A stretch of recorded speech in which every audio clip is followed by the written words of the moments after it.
Bonjour, aujourd'hui je vais vous parler de l'alimentation pour chats et chiens. Donc c'est un très vaste sujet puisque on est envahi de marques de croquettes. Chaque producteur de croquettes fait de gros efforts pour le marketing, pour vous inviter à choisir ses croquettes. Donc il y a toutes sortes de marketing sur dans les couleurs choisies, la qualité du contenant.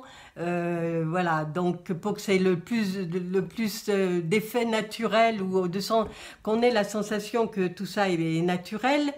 Or, évidemment, on est très loin de la qualité par rapport au marketing. Il y a un fossé entre l'image que l'on perçoit quand on prend un paquet de croquettes et le contenu, malheureusement. Donc, les critères, parce que là, on ne peut pas, d'abord, suivant la région où vous habitez, vous avez peut-être plus accès à certains types de croquettes que d'autres. Donc, un des critères de base, c'est quand vous ouvrez le sac, c'est de sentir. Si vous avez une odeur qui vous revient comme ça au visage, quand vous ouvrez le sac de croquettes, c'est pas bon signe. C'est signe qu'on utilise le fabricant utilise des conservateurs et des appétants justement pour tromper. Ils arrivent même à tromper nos chats qui sont quand même des fins gourmets qui se laissent pas tellement avoir comme ça, mais ils arrivent quand même à les tromper en mettant justement, en étudiant des molécules qui les attirent. Enfin moi personnellement, je remarque, et je pense que vous aussi, on est pris à la gorge par cette odeur quand on ouvre le paquet neuf. Donc ça c'est un signe que la qualité n'y est pas. Plus ils mettent d'appétants et de conservateurs, plus c'est fait pour tromper sur la marchandise, puisque ça veut dire que la matière première n'est pas de bonne qualité. Sinon, ils n'ont pas besoin de le faire. Donc, la question et le problème que l'on a tous, c'est que pendant un certain temps, on est très satisfait d'une qualité de croquette et du jour au lendemain, soit ils vous font des promotions, 20% de plus dans le paquet, enfin, vous voyez, c'est toujours un petit signe, il faut se mettre en alerte.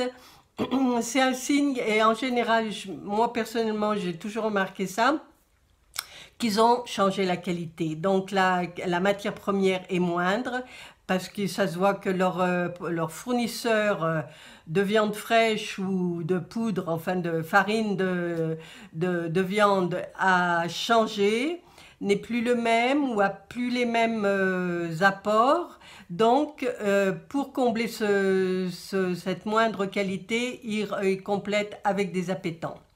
Donc ces appétants sont des molécules chimiques et donc ça c'est un signe. Donc voilà, ça c'est valable pour chiens et pour chats. Quand vous changez, vous savez que quand votre animal est habitué à un type de croquette, il est de bon usage de passer progressivement aux nouvelles croquettes. Donc n'investissez pas dans des gros sacs, prenez des petites quantités, même si dans un sens ça va vous revenir peut-être plus cher, mais testez-les avant d'investir carrément. Tout en sachant qu'un jour ou l'autre, le fournisseur va vous faire faux bon et il faudra de nouveau redémarcher, refaire des études de marché et des études de croquettes pour voir qu'est-ce qui est vraiment de bonne qualité. Et les grandes marques ne sont pas indemnes voilà, ne sont pas non plus exemptes de ce genre de pratiques. Ça ne veut rien dire et le fait que vous achetiez vos croquettes chez le vétérinaire n'est pas un gage de qualité malheureusement. Donc déjà ça, pour ce qui est donc ça c'est valable pour chats et chiens. Pour ce qui est des pâtés, il y a des pâtés biologiques, donc ça c'est tout à fait, il vaut mieux préférer ça au bas de gamme que vous trouvez en alimentation en supermarché. De toute façon, sachez, et vous le savez certainement, que les croquettes qu'on achète, les boîtes de pâté qu'on achète, de toute façon, c'est fait à partir des fins de chaîne de notre alimentation. Donc forcément, c'est pas le meilleur. Quand on dit poulet, nous on s'imagine les blancs de poulet, mais non, c'est la carcasse, le bec, les plumes, les pattes, voilà, qui mouline avec un peu de viande qui est restée accrochée à la carcasse, mais malheureusement, les meilleurs morceaux, c'est nous qui les avons utilisés. Donc voilà, ça il faut en rester, voilà, il faut que ça reste à notre esprit malheureusement. Et quand on parle de bœuf, c'est pareil. Bien que le bœuf, je déconseille quand même, c'est en général, c'est pas de bonne qualité. Donc il faut mieux préférer les viandes blanches. Et puis sinon, l'alimentation personnelle, familiale.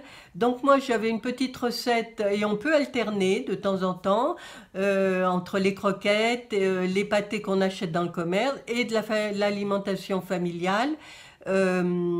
Par exemple, pour le chien, on peut faire du riz avec des légumes, carottes, de l'ail, une gousse d'ail dans la cuisson, une carotte, quand ça va être la saison des courgettes, une petite courgette aussi, et on peut rajouter de la viande. Alors soit de la viande, dans certains supermarchés de viande, vous avez les fins de chaîne justement de la viande qu'ils ont, des boucheries, hein, j'entends en boucherie, dans les fins de chaîne qu'ils ont, tout ce qu'ils ont utilisé, qu'ils ont travaillé dans la journée.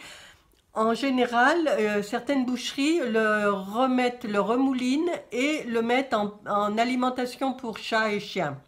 Donc ça, c'est pratique. Quelquefois, bon, on le voit tout de suite, hein. Ce sont des barquettes, on voit si c'est très gras, bon, ben, c'est embêtant. Mais il y en a qui sont de bonne qualité. Bon, souvent, c'est mélangé. Il y a aussi du porc, évidemment. Mais bon, disons que ça, c'est une alimentation pas chère. En général, vous avez 500 grammes pour 1 € en gros. Voilà, c'est quand même intéressant. Et c'est de la qualité, c'est de la viande fraîche, ça c'est sûr, c'est de la viande qui a été travaillée dans la journée et mais voilà, il vaut mieux la cuire que la donner fraîche puisque ça a quand même été exposé à l'air et donc il peut éventuellement avoir été pollué par des bactéries. Voilà, donc vous pouvez rajouter cette viande-là ou acheter de la viande carrément pour utilisation humaine et la mettre dans la pâtée. Pour les chats, moi je conseille, alors il y a une petite recette que je conseillais surtout quand ils ont été fatigués, mais même qu'on peut utiliser quand on veut être sûr de ce qu'on leur donne, c'est-à-dire acheter des foies de volaille. Ça aussi, ça coûte pas très cher, voilà, soit en supermarché, soit chez votre boucher. On fait cuire ces foies de volaille avec une carotte, un peu de courgette si on en a, une gousse d'ail, mais là, sans riz. Et vous faites tout cuire tout en même temps de façon à ce que les légumes prennent aussi le goût de la viande. Et éventuellement, suivant le chat que vous avez, soit une fois que c'est cuit, ça cuit très rapidement d'ailleurs, vous moulinez tout avec votre mixeur à immersion là. Vous moulinez tout et ça vous fait un genre de pâté. Donc, vous pouvez prendre des petits bocaux, vous remettez à ébullition, vous prenez des petits bocaux en verre et vous remplissez quand c'est bien chaud et vous refermez. Ça vous fait des petites conserves, voilà, et vous laissez refroidir et après vous pouvez les mettre au frigo au fur et à mesure. Parce que chez le chat, effectivement, aime la nourriture fraîche, il n'aime pas quand voilà, quand ça a traîné.